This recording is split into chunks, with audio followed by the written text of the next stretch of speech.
Hello and welcome to episode 2 of Chronicles of the Caliphate, the rise, reign, and ruin of Islam's first empires. I'm your host, Ham of Jadrosiya. We begin where all history and myth begin, at the very end, when the sun had finally set on the golden age of Islam, as the great hordes of the ferocious Mongols sieged Baghdad in 1258. At the time, there were 3 cities in the entire world that were believed to house more than 1 million people. Kaifeng in eastern China, Hangzhou away south of Kaifeng, and of course, Baghdad in Mesopotamia. The man leading almost 200,000 soldiers from all over Asia was Hulagu Khan, a grandson of the great Genghis. The man behind the walls of the besieged city was Al-Musta'sam, a descendant of the great Arab tribe of Quraysh, a descendant of those who ruled the empire of Islam for the previous 600 years. Hulagu said to his adversary, "I will bring you crushing down from the summit of the sky. Like a lion, I will throw you down to the lowest depths. I will not leave a single person alive in your country. I will turn your city, lands, and empire to flames. If you have heart to save your head and ancient family, listen carefully to my advice. If you refuse to accept it, I will show you the meaning of the will of God." Al-Musta'sam remembered his ancestors. They brought down the emperors of Persia. They routed the Caesars of Constantinople. He believed that Islam would forge its own horde from Spain, from Egypt, from Syria, from Arabia. They would descend on Baghdad and rescue the successor to the Prophet of Allah. They would rescue their Caliph. No one came, nor all the riches of the Golden City could dissuade the great Khan. Baghdad surrendered, and then Baghdad burned. Al-Musta'sam and hundreds of thousands of cities' inhabitants perished. Baghdad did not recover its million souls until the 1960s. Islam's empire never recovered. What led us to this pivotal moment in history was a spark that was lit in Arabia centuries before, by a people who always lived on the margins of history. Consider the empires of yore, the great kingdoms of great rulers that conquered the Near East, the Assyrians, the Achaemenids, the Macedonians, the Romans. You'll always notice an arch on their maps that forms on the northern edges of Arabia. It seems that these conquerors were going out of their way to avoid those scorching sands, devoid of water and trees, filled with sand and legend. In fact, it resembled some of their myths about their underworld. The island of the Arabs, as the natives called their corner of the world, was filled with peoples and wonders. On the eve of the 7th century, they had a date with destiny. Before we speak of that destiny, I would like to go over the geography of the region, its features and landscapes. As much as these people would be shaped by their faith and dogma, they existed long before and were forged in the crucible of their harsh lands and grand poetry, by their tribes and nations, by its mountains, valleys, and deserts. This island was called such not because it was surrounded by water in the conventional sense, but due to the various rivers and seas that demarcated its borders. The Euphrates rushed downwards from Roman lands, irrigating the massive Mesopotamian plains till it poured in the sea between Persia and Arabia. This salty body expanded along the shores. It bent after it crossed a strait and hugged the ancient mountains of southern Arabia. Another strait and another bend. Then it flowed northerly into a sea that seemed red with its coral reefs glistening in the sun. A little way off the coast, the mighty Nile flowed with all the riches of Egypt, pouring into a sea that the Caesars made their own. The fertile eastern plains carried on till they came close to a region where the old Euphrates started from. The island of the Arabs included the deserts of the Levant and Mesopotamia. Though some might place this ancient border more to the south, there is no denying that those barren lands had a substantial Arab presence since ancient times. In those days, the Arabs divided this vast island of theirs into 5 regions: Tihama, Hijaz, Najd, Yemen, and Al-Urud. 5 regions that were distinct in geography, climate, and culture. Their significance will echo throughout the centuries. The Arabs, despite reaching for the ends of the world, never forgot their ancient lands. Briefly, Tihama was the coastal lowlands that lined the Red Sea in western Arabia, expanding inland to the Sarawat Mountains. The region was called such due to its unbearable heat and the stillness of its winds. To its east lies the land of Hijaz, with its magnificent mountains, the homeland of our future prophet. Its mountains expanded from the south to the Levantine desert. They called it Hijaz because it blocked the lands from Tihama and separated it from the flatlands beyond. Right in the heart of Arabia, we find Najd, a plateau that covered large swaths of land from the empty quarter desert in the south to the deserts of Iraq. Najd got its name due to its elevation. To Najd's south was the ancient land of Yemen, hugging the Indian Ocean and covering the lands of Hadramaut and Oman. Finally, the Urud lands that encompassed Bahrain and Yamama countries. The region features many valleys and freshwater springs that were famed throughout Arabia.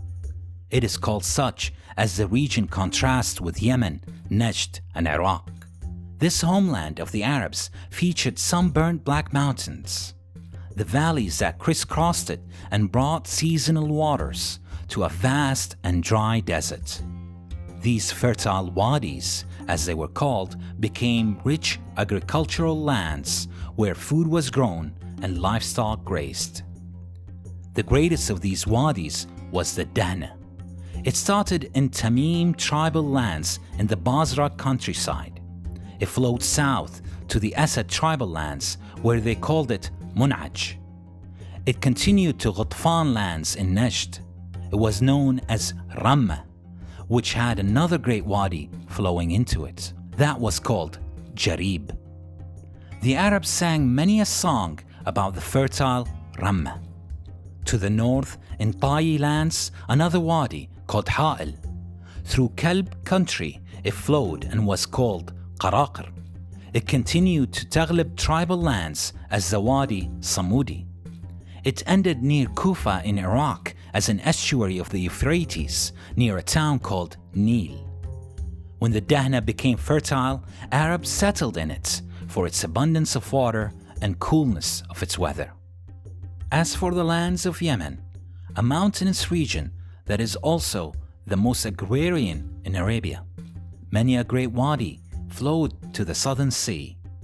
Perhaps the greatest amongst them was Wadi Mur, Wadi Zubayd, and the eastern Yemen valley system, which culminated in the Ma'rib Dam that was a monumental marvel of ancient Arabia.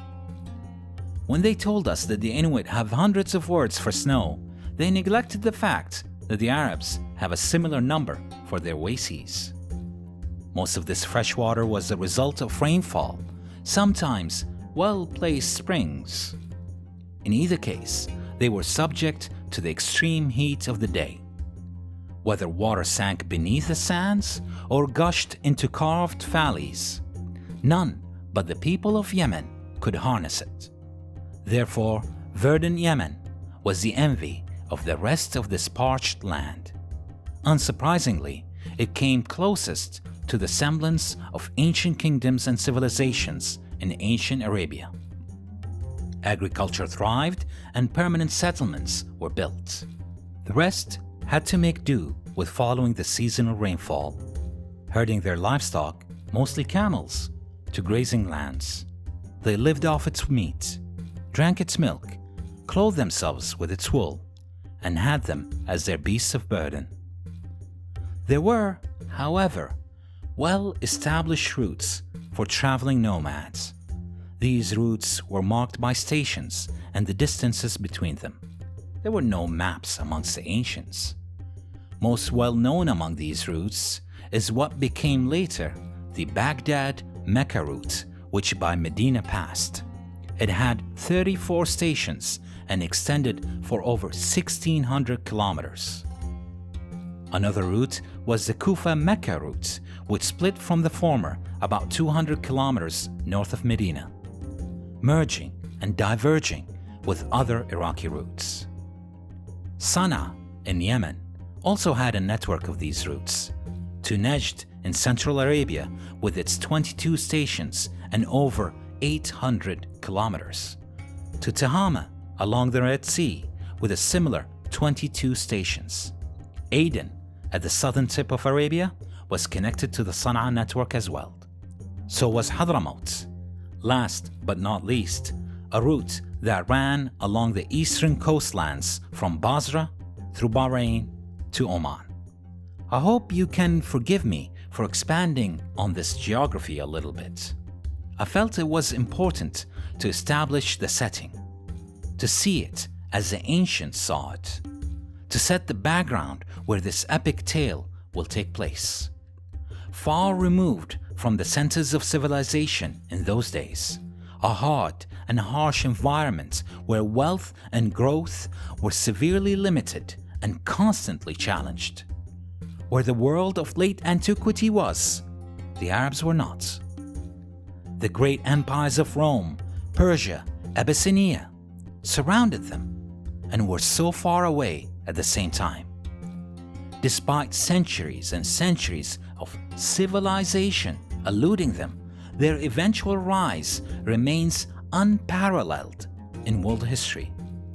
Honestly, the closest thing I could conjure up that might resemble this rise would be a sunset invasion of Aztec armadas suddenly appearing on the coasts of France and Spain, an alternate history where unknown languages, faiths, and peoples occupy, prosper, and reign in the world's greatest cities. The Aztecs never showed up in Europe, but the Arabs did, and history changed. Who were these Arabs, though? How and where did they see themselves in the midst of empires? Whether it be legend and myth or steeped in ancient memories, the Arabs divided themselves into two great nations: the nation of Qahtan and the nation of Adnan. If there was ever a more Arab-sounding name, it would be Qahtan.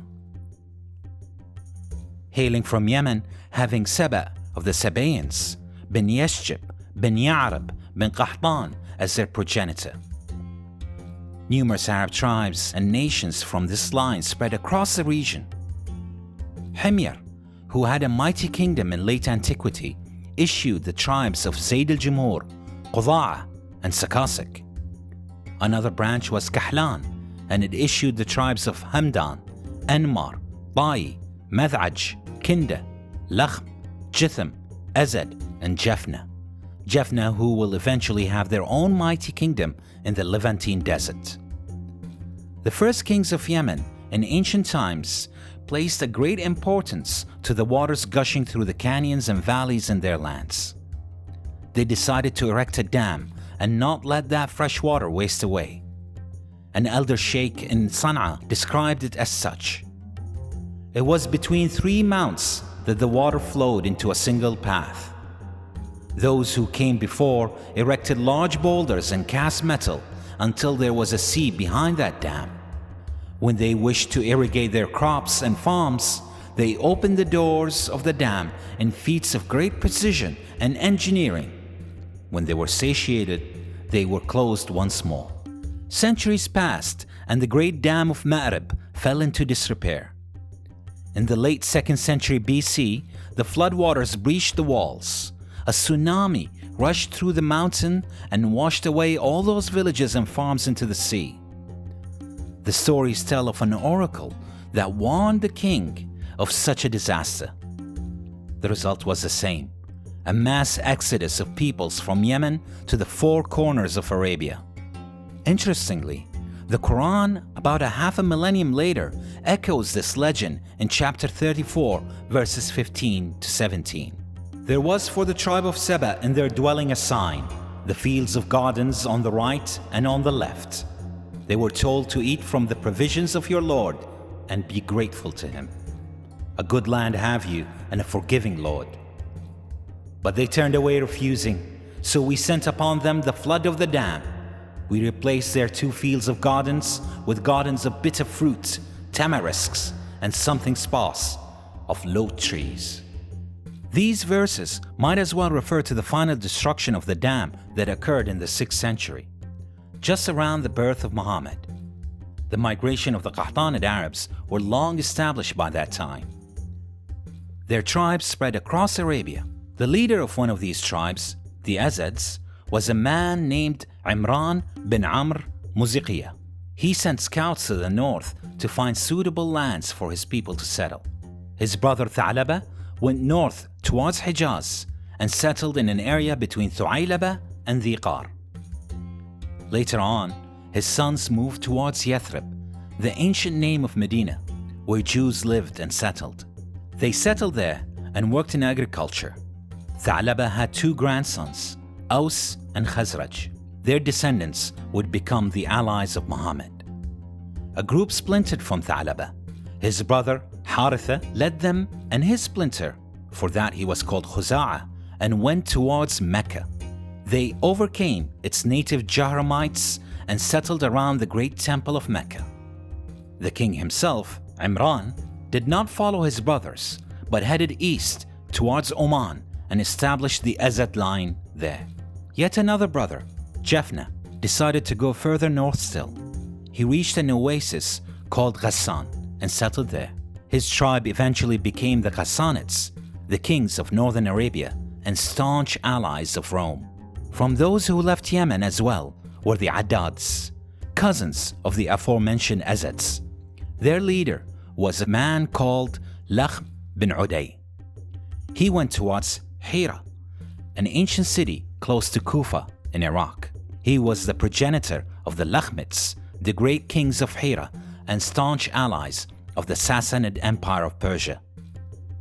From the Addads also came the Ta'i tribe, who settled in the valleys of Dahna. The Arabs recited great poems about the wealth and generosity of the Ta'i. They also sang of their bitter alliance with the Lakhmids, their kinsmen. Many more Qahtanid tribes moved around and settled the most fertile lands in the island of the Arabs.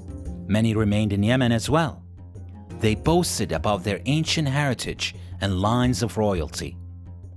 They were not alone in Arabia though. There is a second great nation of the Arabs, the Adnanids, the ancestors of the future prophet in Hijaz. We will end our episode here. Next time, we will explore the second of the great nations of the Arabs, the Adnanids, and their ancient heritage that goes to Ishmael of the Bible. This has been Chronicles of the Caliphate. I'm Ham of Jadrozia. Until next time, walk carefully through the sands of empire.